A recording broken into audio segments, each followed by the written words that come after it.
Do you own a seven-figure practice? You've probably heard me talk a lot about the Seven Figure Practice Club recently. This is a new, amazing program where we are getting together seven-figure practice owners together in a small group of 12 to work together for a year. There's so many things that seven-figure practice owners deal with that they don't have a community to ask questions, learn, and grow from. If you want to apply to be in the Seven Figure Practice Club, head on over to practiceofthepractice.com/club. There, you're going to be able to read all about what the program entails. We're going to be covering all sorts of things in our monthly meetings. We're meeting twice a month. The first meeting is 90 minutes, and we're going to have three 25-minute hot seats for you to dig in and to get questions answered, and also to help other seven figure practice owners. The second meeting of the month is going to be one of our practice owners presenting on something they are knocking out of the park. And it's a chance to really be able to learn, teach, grow from each other in a way that you really don't find anywhere else in the marketplace. Also, in person meetings are so important. And that's why twice a year, we're going to connect once here in Traverse City, Michigan, and then another time somewhere else, yet to be determined. And we're going to connect, we're going to hang out, we're going to talk private practice, but we're also going to have a lot of fun. So if you want to apply for the Seven Figure Practice Club, head on over to practiceofthepractice.com/club and fill out your application today.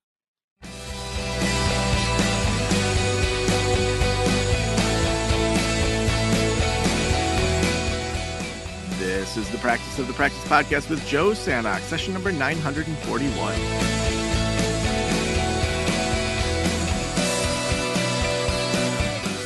I'm Joe Sanok, your host, and welcome to the Practice of the Practice podcast. This is our final episode of the year, and we are actually going to be diving into our New Year, New Habits series here.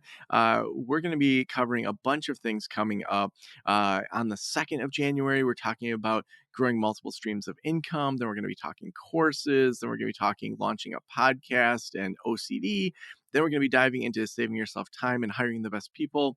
We're talking about money leaks, HR mistakes. So lots of really new habits that we want to look at as we enter into this new year.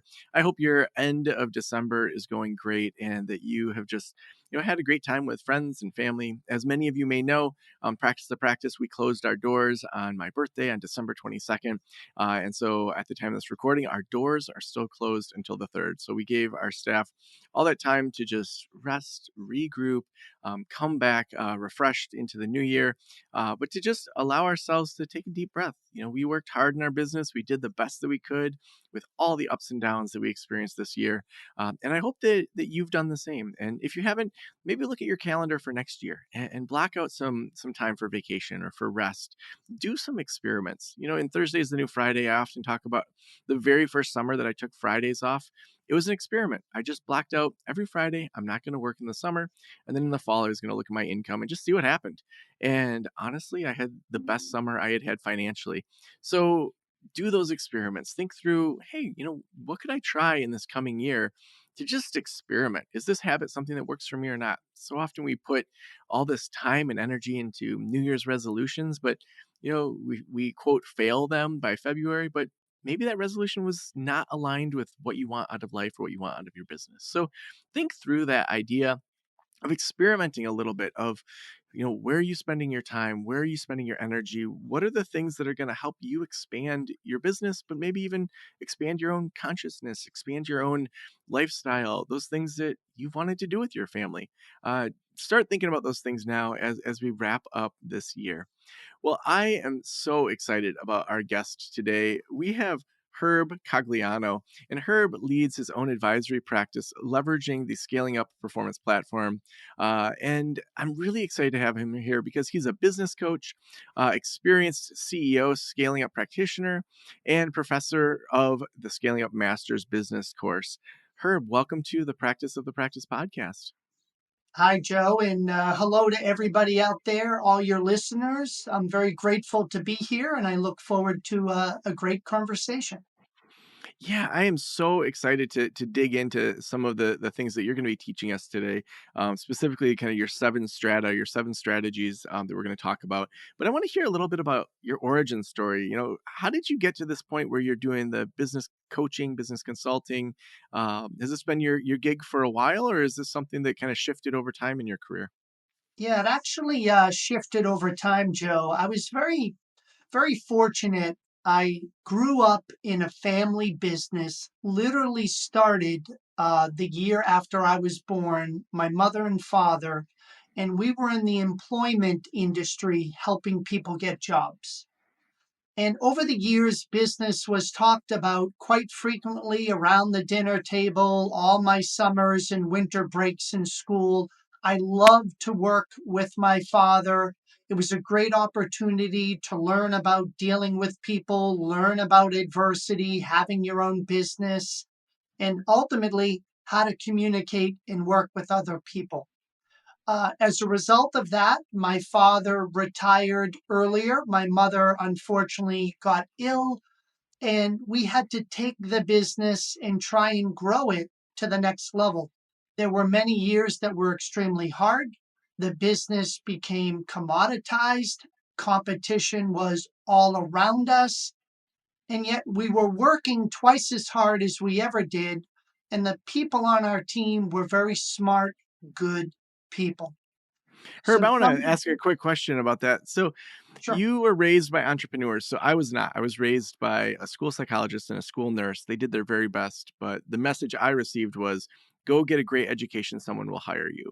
Now, I'm raising two daughters right now. They're 9 and 12.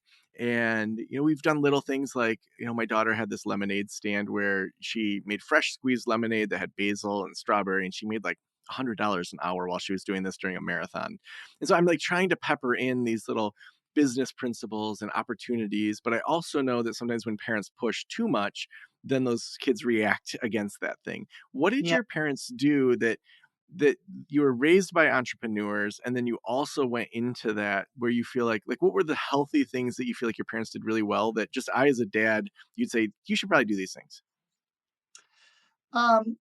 It's interesting, Joe. My parents had a very strong work ethic, which was not unusual back in the day, and it's still very important today. But working in earning your own money was an important lesson in our household. There was no free ride during the summer. If you weren't going to work in the employment agency at one of our clients, you were going to get a job at the gas station pumping gas. Or I worked for a construction company as a laborer. And then I worked in a restaurant as a dishwasher. So I think the first thing was my parents wanted me to learn a sense of duty and independence to be able to take care of myself. But they also, I think, were trying to teach me is do I want to work for myself or do I want to work for others? And that's, Mm. the subtle difference between entrepreneurship, because as an entrepreneur, you're ultimately betting on yourself versus betting on working in a company with other people. I don't think anyone is necessarily better than the other. You just need to identify what's best for you. Mm. Yeah, so I mean, I think that sounds like a great takeaway to just help them think through what do they enjoy? Do they like working for other people? And obviously, having jobs as a teenager when they're a little older will be really helpful for them to just see how other people run businesses. So that's awesome. Thanks for those parenting tips there. Now, where did you Joe, go? Yeah, there's one quick story I just have to share with you. My absolutely. my oldest daughter, when she was in, I think it was seventh grade, sixth or seventh grade, wanted some money. And I said, well, you can ask for money to someone else and you may not get it, or you can figure out how to earn money on your own. And she was very good at braiding hair. And we had a festival in our town. And I said, I'll tell you what, if you need money, we'll sponsor a table at the festival. It was $50. You need to get supplies, and then you pay us back from the proceeds, and then you keep whatever's left. She was so happy. She spent 8 hours braiding hair straight at this festival, made $200. And then, as a byproduct of her work with all the mothers that were bringing over their children to get their hair braided, the mother started to ask her if she would babysit as well. And she started her own little company, Braids by Brittany, babysitting by Brittany. And it was all out of a simple conversation about how she could be empowered to use her talents to take care of herself. And I just think that's such a wonderful opportunity for all of us as parents to help our children see that they can be independent, or at least try. Whether or not they want to do it later will be up to them. Yeah. No, that's such a great technique. I love the idea of having you kind of sponsor it, but then having her pay it back, as the money comes in. That's a great way to think through it. Now, when you were kind of before you started doing coaching, what led you into coaching? Um, I've been very fortunate that when you think of people who have been successful in whatever their career is, they're normally standing on the shoulders of other successful people before them. And my mother and my father were incredible business mentors. But during my journey, somebody handed me a book in late 2002 called Scaling Up: How a Few Companies Make It and Why the Rest Don't.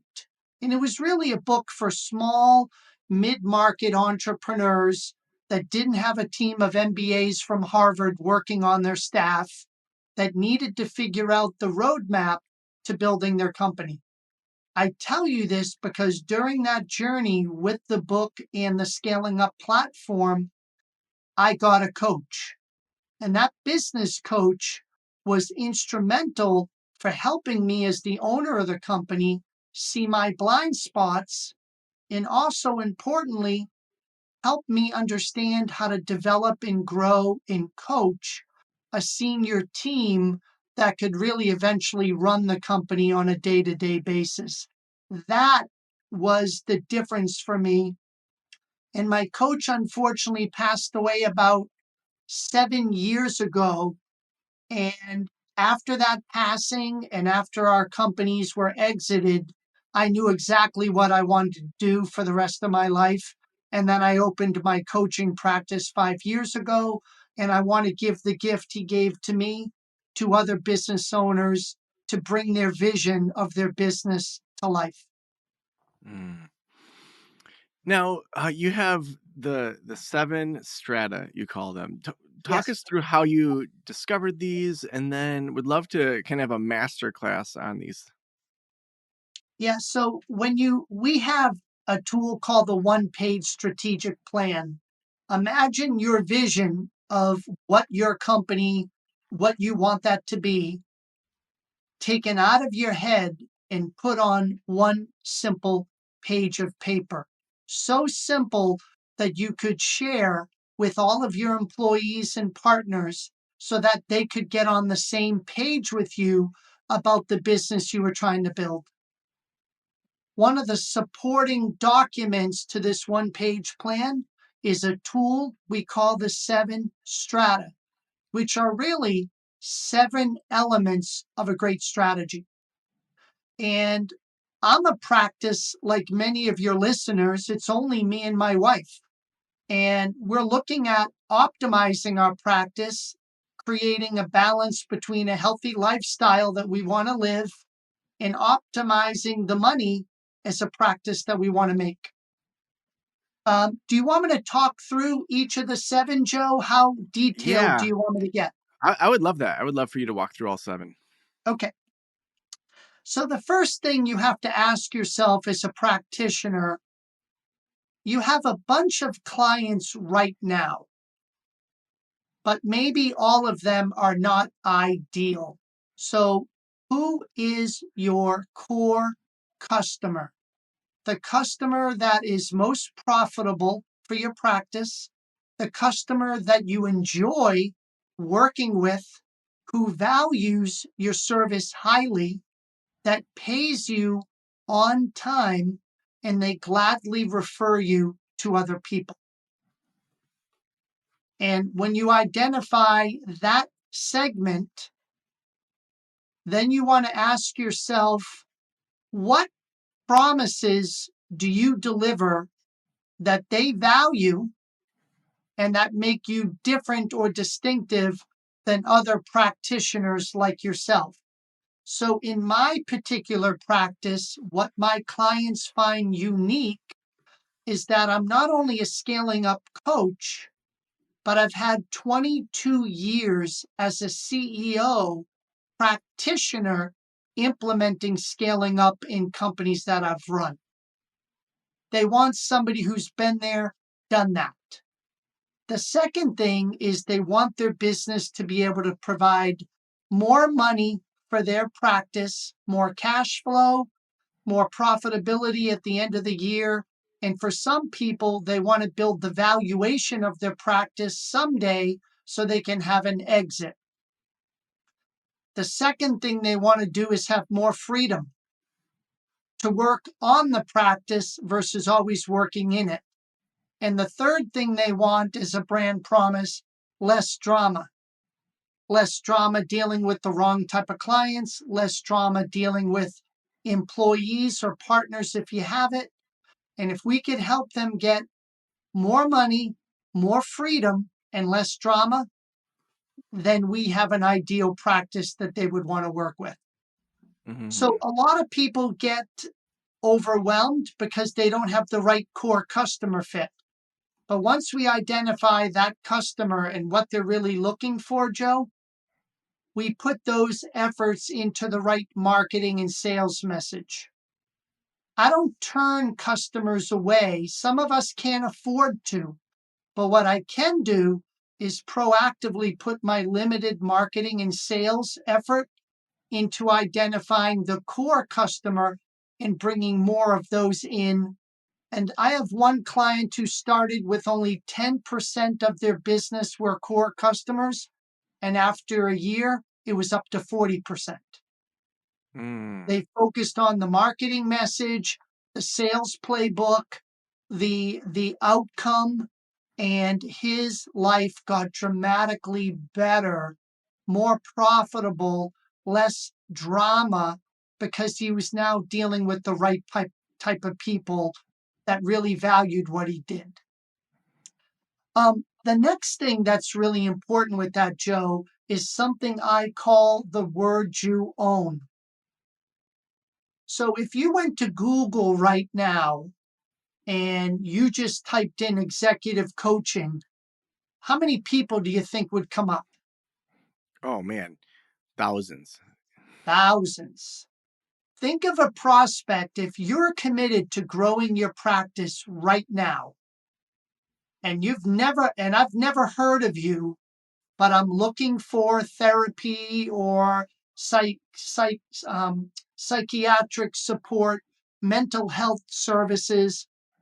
I don't know you, and I would be overwhelmed by the choices. But you know what I do know? I know what I want. And so, words you own are understanding how prospects search for things and then surrounding the search words with the brand promises that are magnetic for your ideal prospect. So, if you're looking for executive coaching that delivers more money for your business, more freedom as an owner to work on it versus in it, and less drama with hiring and managing clients, then you should give me a call. Mhm.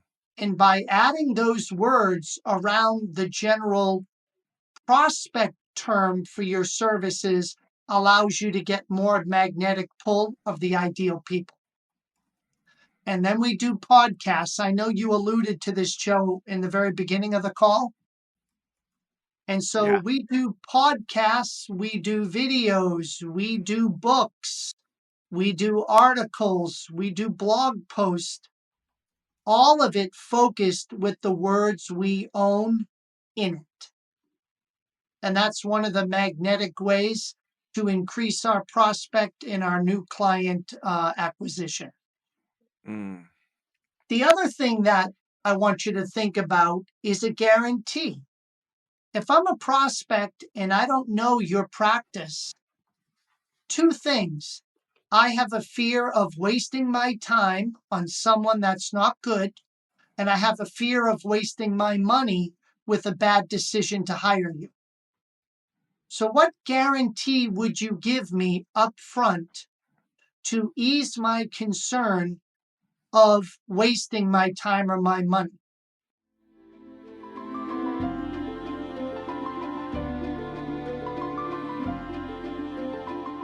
As a therapist, I can tell you from experience that having the right EHR is an absolute lifeline. I recommend using therapy notes. They make billing, scheduling, note taking, telehealth, and e prescribe incredibly easy. Best of all, they offer live telephone support that's available 7 days a week. You don't have to take my word for it. Do your own research and see for yourself. Therapy Notes is the #1 highest rated EHR system available today, with a 4.9 out of 5 stars on trustpilot.com and on Google. All you have to do is click the link below or type promo code Joe on their website over at therapynotes.com and receive a special 2-month trial absolutely free. Again, that's therapynotes.com and use promo code Joe on the website.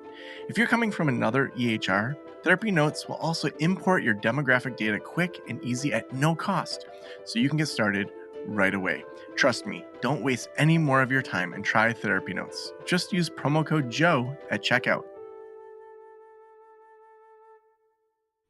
Now, I have a question about that. So, in Yeah. therapy, in like the medical model, if I said, what guarantees do I want from my primary care doctor, or, if I go in for marriage therapy, I think about clients that came in and they wanted to know that their marriage would be better. But, their spouse may not want that. They may be ready to leave them. And part of that process is showing up for them, emotionally being there for them, and also realizing that the outcomes sometimes people come in with in therapy aren't the outcomes they leave with. Like for therapy in particular, how does that idea of a guarantee look for people that own private practices?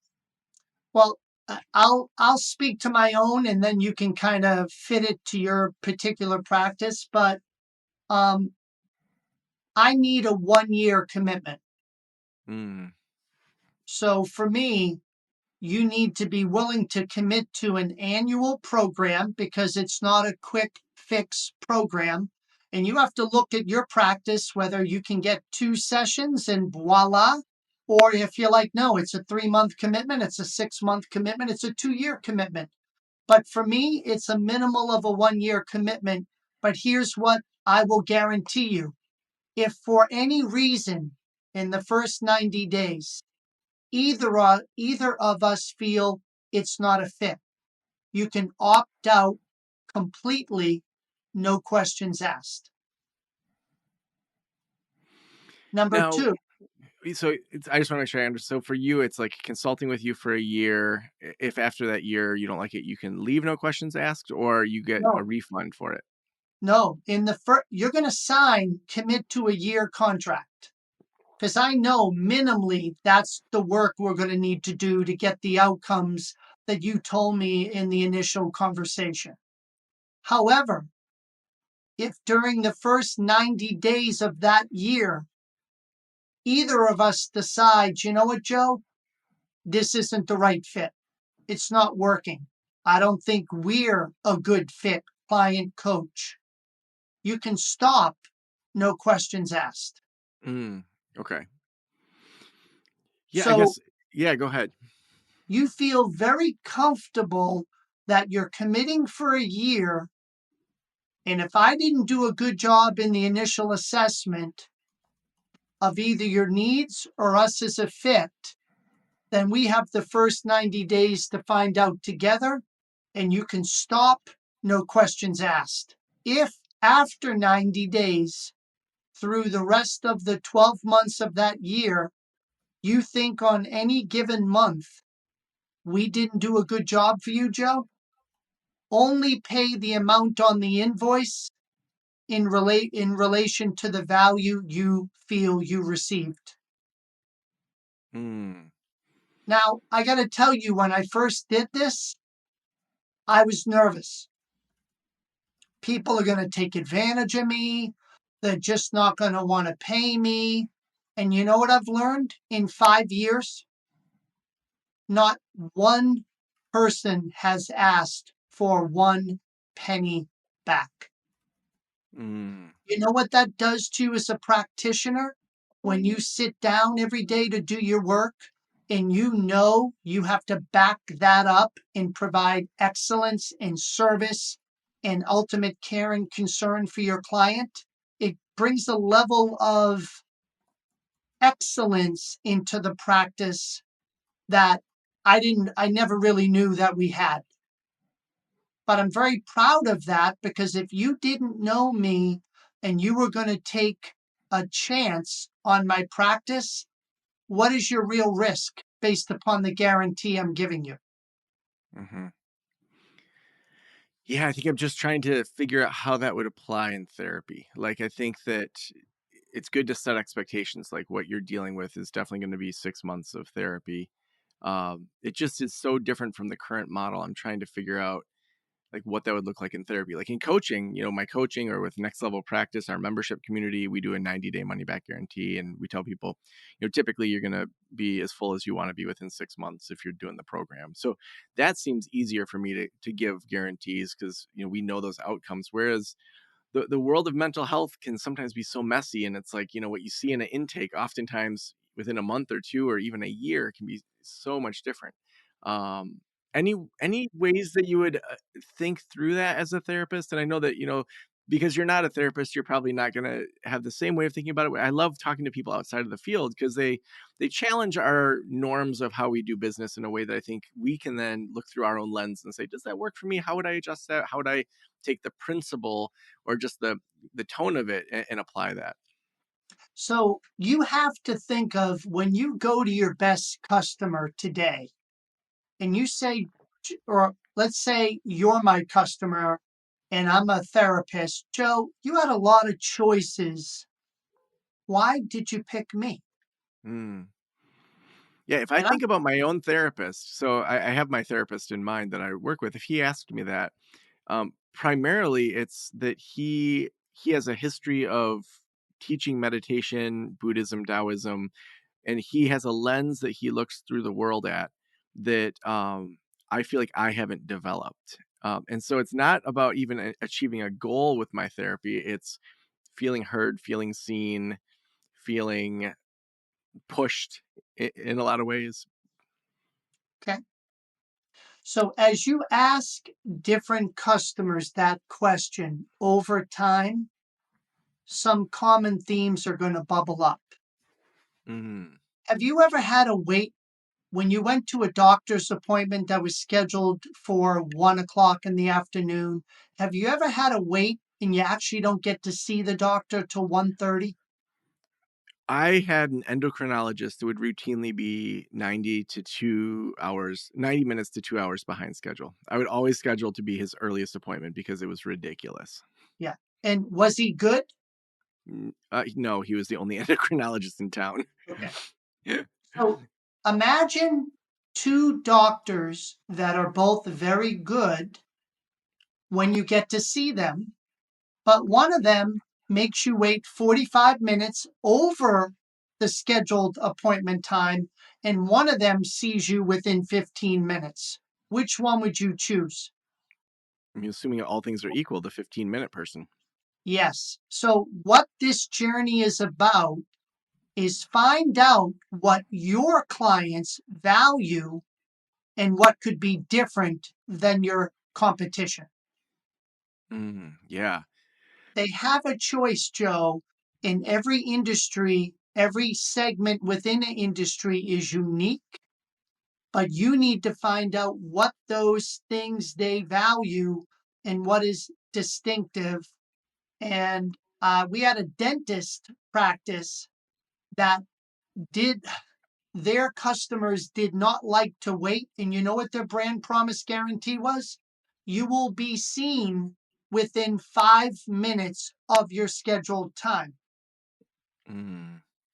or we give you $100 back.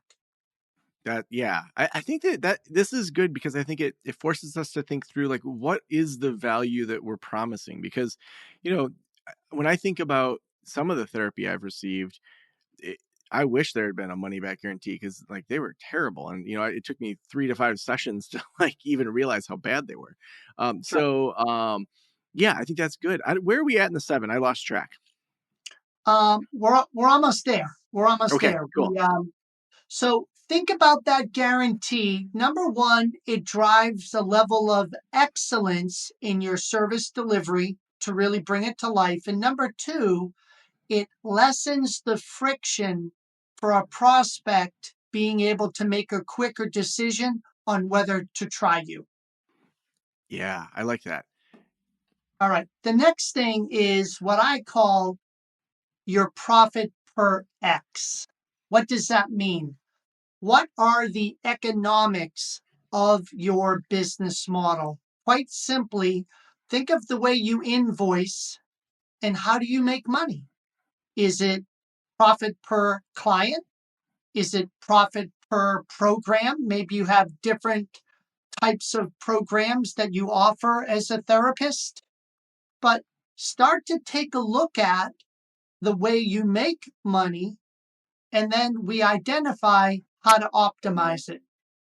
So, one of the things I do in my practice is the way we make money is through revenue per scheduled coach hour. So I'm a one person practice. My wife does the back room and scheduling. I only have so many hours I want to work a year, and a lot of them are scheduled. I do some ad hoc work, but I majority is scheduled. And if I have 20 different clients in a variety of programs that I offer, there's a blended revenue per scheduled hour that comes out of that at the end of the year. And I look at my ideal client and I say, wow, what's their revenue per scheduled hour? Let's say it's $500. And then I look at my average, and my average is only 350. So now, Joe, I asked myself the question, if I could market with the right word you own and get a higher percent of those core customers, I could take my overall practice revenue per scheduled hour from $350 to maybe up to $400 next year. So I'm not working any more hours, but they're more profitable and they're optimized based upon that economic insight. Mm. And so that ties into the brand promise to the ideal customer, using the right words to proactively bring more of them in, and then looking at the revenue per scheduled hour to optimize that I'm moving in that right direction by servicing more of them. My BHAG, have you ever heard of the BHAG? Yeah, the big, hairy, audacious goal. Yeah. So we bring value to the world by delivering our purpose. My purpose is scaling up leaders, whether you're an owner, leader, or a management team member. But I think I bring value by helping develop and scale up leaders who happen to scale up their company. So my BHAG ties into my revenue per scheduled coach hour, and I want to deliver 20,000 coach hours unleashing, scaling up leaders by 2031. Mm. And I think that will make a difference, or at least my small little difference in the world, by scaling up more leaders who scale up even more companies, create jobs, contribute to the tax base, and all those good things. Mm. So awesome. Well, Herb, this has been amazing. And I would just love to ask you that final question we always end with. If every private practitioner in the world were listening right now, what would you want them to know? I want every private practitioner to have a practice that works for them, not a practice that they have to work for. And what I mean by that is being the architect of your own ideal practice versus being a victim of circumstance where you're working hours and not working with the right clients and not making the right type of money for all your effort. You deserve to be the architect of this great practice. Do not let the business circumstance dictate and change that on you. You have a choice, and Scaling Up was the book that helped me understand the choices that were available to me. Mm, so awesome. And Herb, if people want to connect with you, if they want to follow your work, where's the best place for us to send them? Yeah, quite simply, go to Aspire Growth Advisors with an S.com. Awesome. Herb, thank you so much for being on the Practice of the Practice podcast.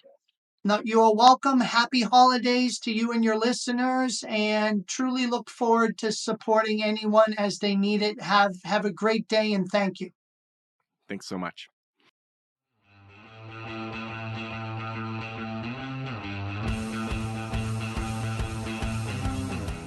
Well, as this year comes to a close, you might be thinking about, well, how do I keep leveling up? How do I keep scaling up? Herb shared a ton of great strategies with us today. We have a number of things over at Practice of the Practice. If you just go peruse the website, you'll see that we have IT services, we have website services, SEO, consulting, social media support. We help you in a number of different ways depending on how you want to grow your practice. So just go peruse the website. If you're ever unsure, you can always just email us hello@practiceofthepractice.com and we will send you in the right direction. And, this show we've been covering 7-figure practices throughout December. We talked to a bunch of 7-figure practice owners, and we have opened up our brand new program, 7-Figure Practice Club. And this is for 7-figure practices.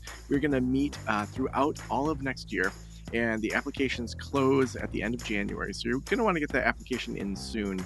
We're going to meet twice a month. The first meeting is 90 minutes, and we're going to have 3 hot seats, 25 minutes each. And so you're going to get quite a few hot seats throughout the year where other 7-figure practice owners are going to be giving you feedback.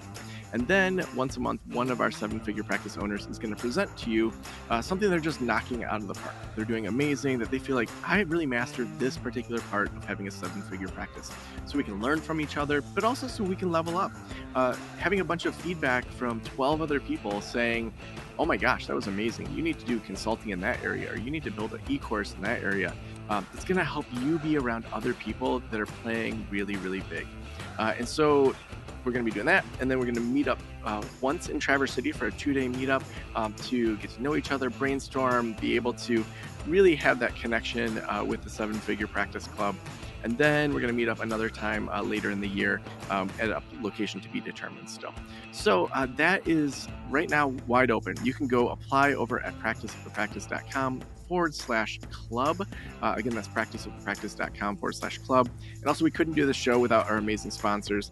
Therapy Notes is our sponsor today. Therapy Notes has the best electronic health records. So if you're looking at this coming new year and saying, you know what, my current EHR is just not cutting it, Therapy Notes, they will help you transition over totally for free, move all of your client data over for you. They'll sign the business associates agreement. They make billing easy. And honestly, we've had so many people leave other platforms. There's a large platform that was just sold to a big company, and there's a lot of worries around that particular platform. So if you're not on Therapy Notes is who we stand behind as the best EHR out there. Head on over to therapynotes.com, use promo code Joe at checkout, and if you're in one of our communities or doing consulting, we can help get you some extra months for free as well on top of that. So thank you so much for letting me into your ears and into your brain. Have a great day. I'll talk to you soon. Special thanks to the band Silence is Sexy for that intro music, and this podcast is designed to provide accurate and authoritative information in regard to the subject matter covered. It is given with the understanding that neither the host, the producers, the publishers, or guests are rendering legal, accounting, clinical, or other professional information. If you want a professional, you should find one.